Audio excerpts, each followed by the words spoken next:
Podcast Vida Real com Deus. Sejam bem-vindos ao episódio de hoje, onde eu e a Jaque vamos estar aqui batendo um papo, conversando sobre o caráter transformado. Exato. O que é caráter, né? A maioria das pessoas, elas vão dizer o seguinte: nossa, aquela pessoa ela tem dons maravilhosos, é ungida, mas não tem caráter.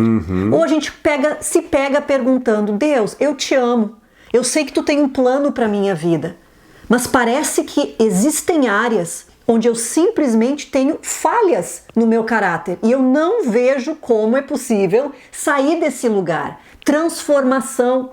Às vezes, Marcelo, ainda as pessoas dizem: talvez essa é o espinho na carne. Exato. Que existe em mim. Então a gente está aqui hoje para falar um pouquinho, porque é um tema muito considerado, principalmente quando a gente julga outros e diz: esse aí não tem caráter. Exato. E a gente faz isso o tempo todo, não é? Toda hora. Gente, o que é ter caráter? Eu peguei uma definição aqui que diz que é um conjunto de características e traços relativos à maneira de agir e de reagir de um indivíduo. É a coerência de atitudes, um conjunto de qualidades, defeitos de uma pessoa que vão determinar sua conduta e moralidade, o seu caráter. Então nós vemos muitas vezes pessoas sendo descartadas porque elas não têm um caráter, uma moral. E isso tudo a gente já sabe fazer, a gente sabe dizer: isso aqui é certo, isso aqui é errado, isso aqui tá bom, isso aqui não tá. Mas a verdade é como transformar, como se colocar nesse lugar para ser lavado e ser transformado da água para o vinho, porque é isso que acontece quando Deus transforma o nosso caráter. Nossa, isso é incrível. Transformação é a palavra-chave aqui. Porque às vezes a gente fica contando que eu vou ter que agora fazer toda a obra da minha vida. E sim, existe a minha participação. Existe a minha participação quando a tentação vem a mim. Porque a palavra diz que o pecado jaz à porta, né? E o desejo dele é ter domínio sobre ti, mas cabe a ti dominar sobre ele. Então existe sim a minha participação quando no momento da tentação, ali como as cartas de 1 Pedro, né, apontam, Tiago também aponta, que aí nós somos aperfeiçoados. Eu acho que o grande problema é que a gente não tem uma base. Sem uma base, a gente vai entrar para ação humana. Isso. Eu começo no meu esforço. Sou uma pessoa que eu minto. Eu vim de uma família onde todo mundo mente. Então, desde pequeno, aprendi a me defender através de pequenas mentiras e hoje já virou um ciclo vicioso. Já é um hábito. É um hábito onde eu sempre minto para sair de uma situação onde eu sinto vergonha, onde eu não quero ser exposto. Então a gente começa a ver, Marcelo, que a maioria das falhas de caráter é, na verdade, a falta da santificação, porque foi um legado, um modelo, uma defesa que eu construí para poder sobreviver. Ok, então tu está falando que o problema de caráter não é o problema central. É isso? Eu não acho que é. É o fruto. É o fruto. A maioria das vezes pode ser o fruto, então. Eu acho que sim, porque olha só, é a pessoa que não consegue cumprir o que ela agenda, então ela se passa por mentirosa, ela não consegue que o sim dela seja sim, o não dela seja não, ela se compromete e não entrega. Essa pessoa ela tem problema no trabalho, ela tem problema nos relacionamentos, ela tem problema na igreja, ela tem problema em qualquer lugar que ela vai. Por quê? Por causa das falhas morais dela. Algumas muito bem escondidas. Né? Algumas das falhas morais não são conhecidas pelas pessoas. As pessoas não sabem o que passa na minha mente. O problema é quando tu percebe: opa, olha o que ele falou, ele está fofocando. Fofoca, mentira. Todas essas, na verdade, pecados. Pecados. Simples. Pecados. Mas por que os pecados de caráter parece que eles são intensificados? Porque eles custam algo para outra pessoa também. Tu peca contra alguém, tu rouba algo da outra pessoa. Então, a gente poderia falar de vários pecados que são falhas de caráter, mas eu acho que o nosso objetivo aqui, como haver transformação. Porque o jeito que nós estamos tratando não tem funcionado. Não. Sem a base que eu quero me referir, começa a ser um esforço próprio. Eu não vou mais mentir. Eu não vou mais mentir, eu vou me controlar. Eu não vou gritar, eu não vou ficar brabo. É um controle humano sobre uma tendência de coração. Então quer dizer, se é um controle humano sobre uma tendência de coração, quando eu consigo me manter com caráter bom, então, eu vou exigir isso de outras pessoas também, porque foi uma coisa que eu conquistei. Sim. O que não é errado, certo? Porque cabe a mim também manter isso. Mas olha só, o que acontece? Eu preciso de muita força para manter. Eu não trabalhei lá dentro os motivos que me fazem mentir, que normalmente é defesa, que se tornou um hábito, que agora é muito mais fácil. É a primeira carta que eu tiro. Ou a necessidade da ganância, preciso ter mais, eu preciso aproveitar todas as oportunidades para garantir que eu vou ter sempre ganho, e ganho, e ganho. E daí começa a ser uma falha de caráter quando agora eu vou tirar o tapete daquela pessoa para que eu ganhe. Agora eu vou inventar uma história, eu vou aumentar uma história para que então eu tenha um benefício próprio. Para o meu próprio benefício, entendi. E o que acontece com esse esforço demasiado? Quando tudo tá bem, eu tô aqui, ó, forte.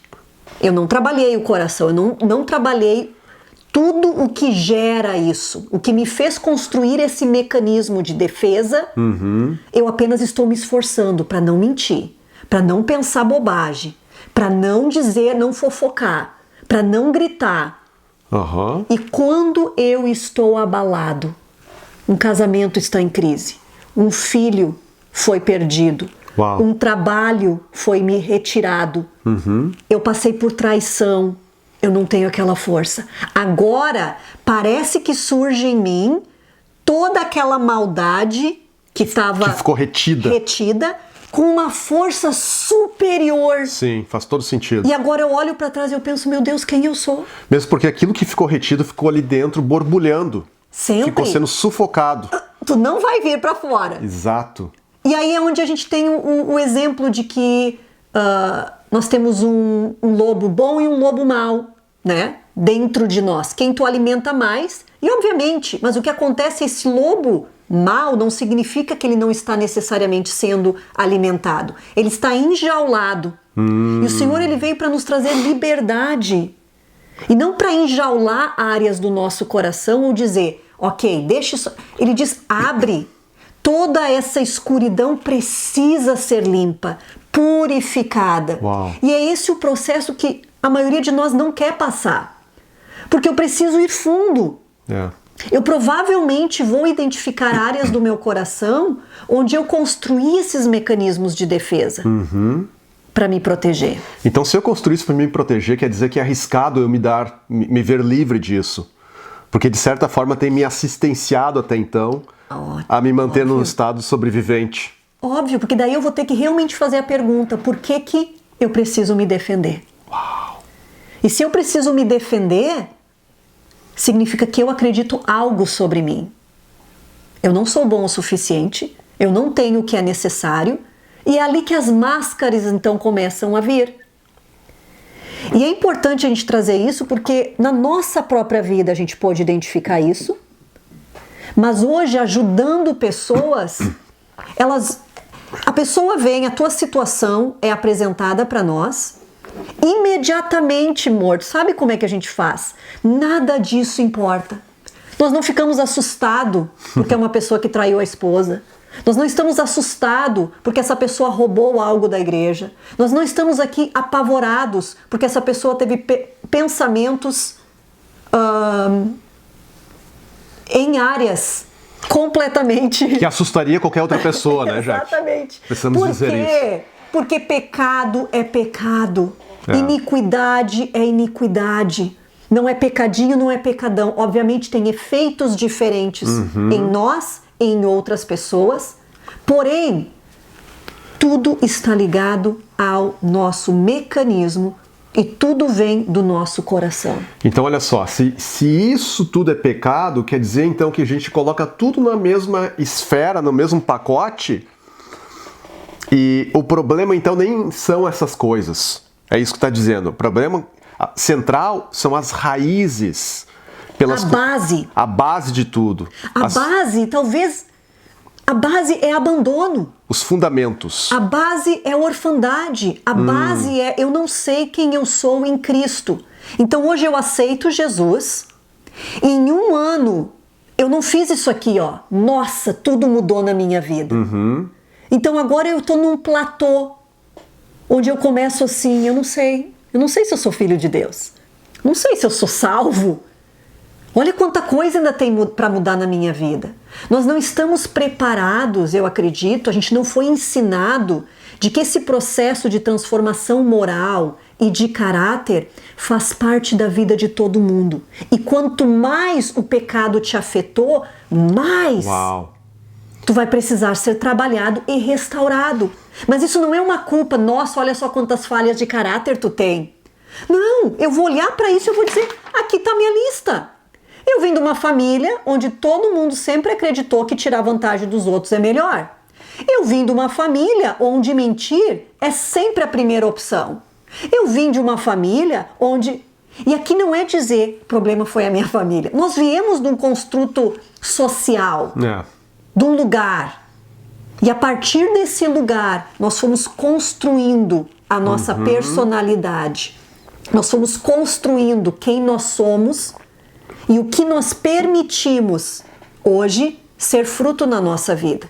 Mas para tratar, não dá para vir de trás para frente. No sentido de, então tá, se eu minto, então eu vou parar de mentir. Eu preciso ir aqui dentro. O que a mentira me ajuda? No que a mentira... eu durmo com ela. Porque ela tem sido a minha bengala, em outras palavras. Ela tem me ajudado. Nossa, imagina se eu não tivesse escondido aquela situação. Eu teria sido demitido. Se eu não tivesse escondido aquilo lá, a minha mulher não teria casado comigo. Eu não sei, são tantas coisas que a gente precisa usar para sobrevivência. E eu acho que o ponto aqui é, se essa base, que é o amor do Pai inundando o nosso coração, dizendo realmente quem nós somos. E esse é um processo que, dependendo da estrutura de orfandade, de abandono no nosso coração, não é um final de semana. Não. Não é mandar demônio embora. Porque amanhã eu estou pegando essa mesma porta e abrindo. Porque essa é a forma mais rápida de lidar com esses problemas de caráter, não é? Olha aqui, ô irmão, tu tá mentindo, para de mentir agora, vai, para de mentir. Ou se tu quiser, tu consegue. Ou aquele irmão que sempre tem o problema de lascívia, né? Lascívia. Então fala, olha, controla os teus olhos, controla os teus impulsos e vai, Deus te abençoe, seja santo, né? Seja santo. E existe sim a nossa participação, esse é o ponto, porque Efésios fala, aquele que roubava, deixe de roubar, e agora com as suas próprias mãos produza e compartilhe com aqueles que não têm. Entende? Então é processo de converter-se. Uma conversão de coração, onde as minhas intenções elas são purificadas. E aqui fala em 1 Coríntios 6, está falando de todas as pessoas que não vão herdar o reino dos céus. E aí diz no versículo 6:11, assim foram alguns de vocês, mas vocês foram lavados, santificados, justificados no nome do Senhor Jesus Cristo e no Espírito do nosso Deus. Eu acho que o problema não é achar que isso aqui não vai acontecer. Ou o problema é achar que eu aceitei Jesus e tudo isso já aconteceu. Ah, viu? Eu aceitei Jesus, agora eu já fui lavado, santificado e justificado. Então, porque é uma transformação. Não tem como não pensar que não é uma transformação. Só que é uma transformação que está acontecendo de forma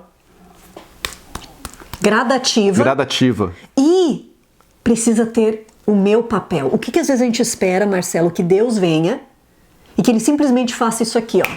Tudo esteja santificado, purificado. E o que a gente tem observado, por mais que existem momentos que tu nem sabe o que aconteceu e Deus transformou o teu coração, a maioria dos processos são processos. onde eu preciso primeiro os meus olhos precisam ser abertos pelo Espírito de Deus. Quantas vezes a gente já tentou mudar alguém? Tu me mudar, eu te mudar. Olha, algumas, né? Olhar para aquela e dizer, isso aqui não tá bom.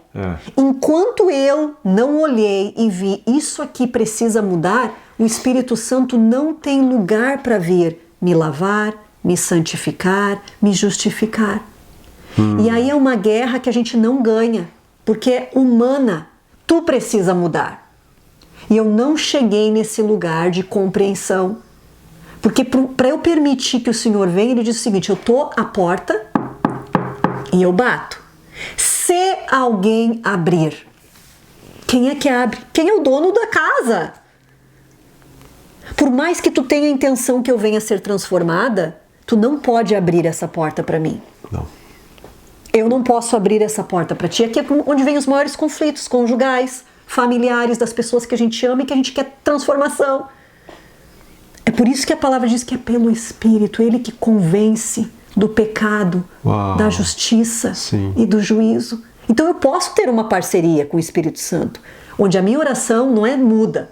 Senhor, fala de uma forma que o Marcelo ouça. Só tu conhece o coração dele, ou do meu filho, ou do fulano ou do ciclano. Então, caráter.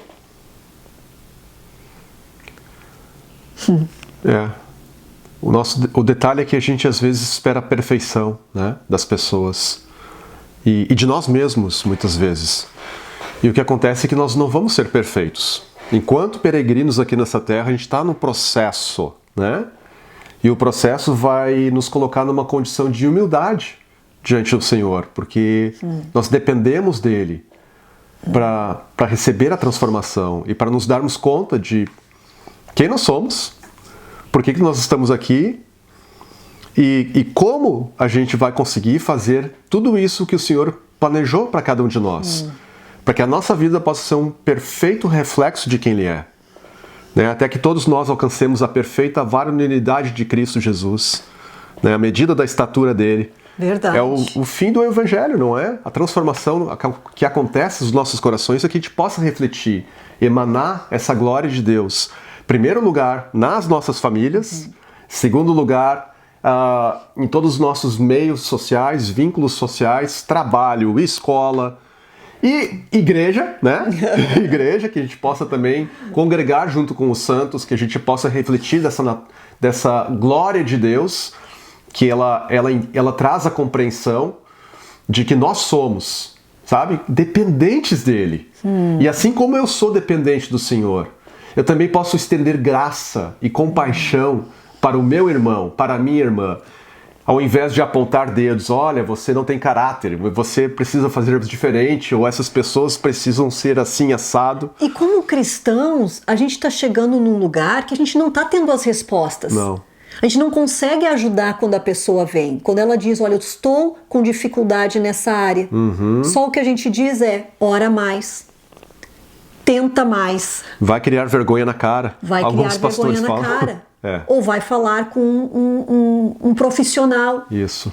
E a gente não está entendendo que o coração humano, ele transpassa só emoções. Ele faz parte de um conjunto que possui um espírito. E é pelo espírito que há transformação.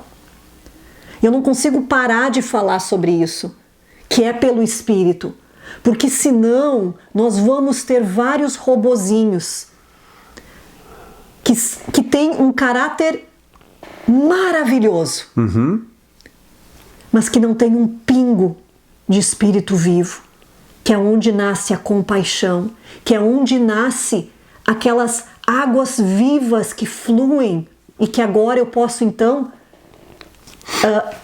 transbordar para as outras pessoas, não com um olhar julgador. Eu estou aqui, quando é que tu vai chegar nesse meu nível?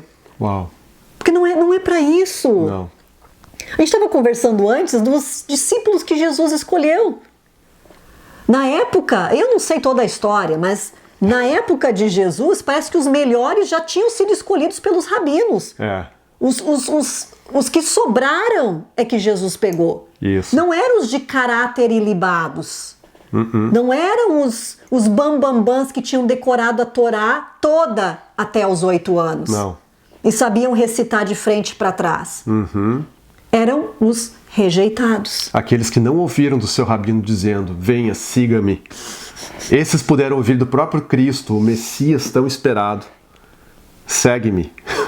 Entende que, olha, eu amo de nós nos desenvolvermos, termos autoconhecimento, trabalharmos em áreas, crenças limitantes, tudo isso a gente fala. Mas sem o Espírito Santo, não produz os frutos para o reino. Porque a gente não está querendo simplesmente um exércitozinho de pessoas que fazem tudo certo. Não é isso que Deus quer. Geralmente é algo artificial, né?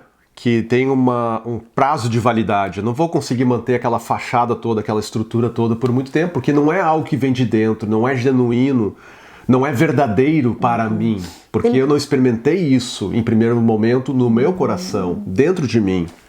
Está me custando algo que uma hora vai vir o preço.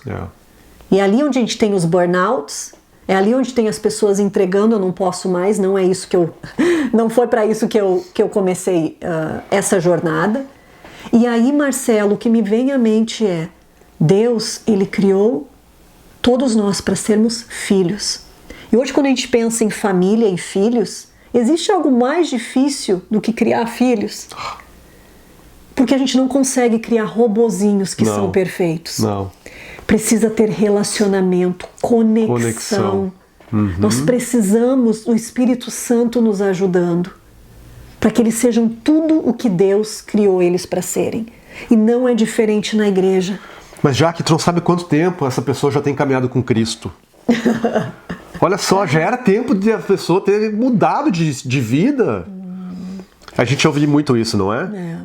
Das próprias pessoas dizerem, eu já Agora, com Cristo. O que a gente vai falar de Pedro, que andou 3 anos com Jesus, e que ainda assim rejeitou ele no momento, que disse que ele, não, eu vou fazer tudo que tu for fazer. Aonde tu for, a cruz que tu carregar, eu também vou carregar. Tô contigo, cara. Não tem como eu deixar de estar contigo.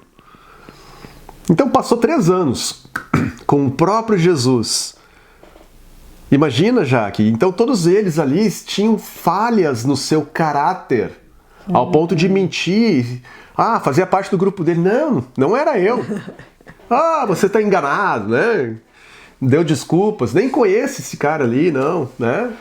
Então a gente vê o quê? Um Jesus que ele não se admira das nossas carências, inclusive das nossas áreas que a gente precisa desenvolver um caráter de integridade, uma conduta moral, que possa realmente refletir, sabe, o valor do chamado que repousa sobre a tua vida como filho de Deus, que repousa sobre a minha vida, a vida da Jaque, e de cada pessoa, não só do seu líder, da pessoa que você admira, mas de todos nós.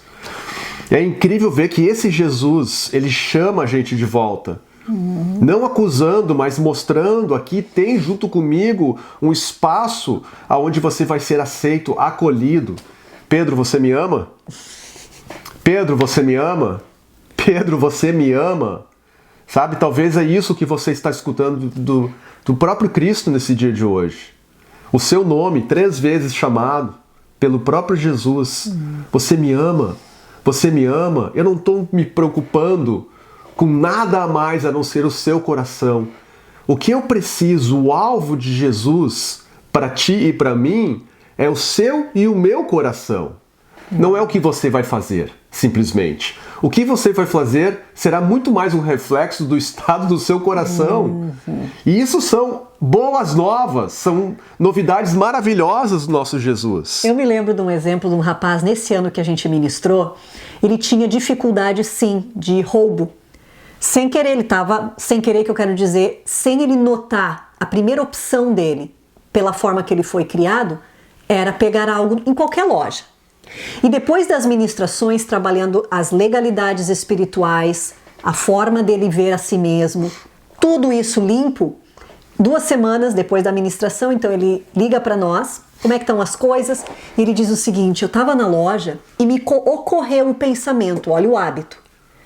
Só que olha a base que foi construída. Ele disse, Mas eu, um filho de Deus, como eu sou, do meu pai, um filho de Deus não faz isso. Eu não fui chamado para isso.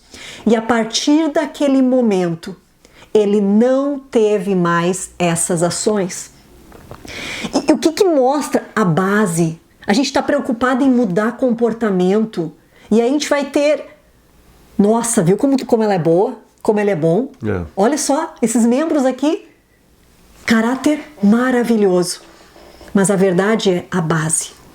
Então a gente quer te convidar a fazer parte dos nossos programas. Entra no nosso Instagram, já dá um like nesse vídeo, já te inscreve nesse canal, para que você possa estar recebendo mais conteúdo. E nos fale aqui nos comentários o que você achou que Deus falou contigo. Boa. Deus te abençoe. Deus abençoe.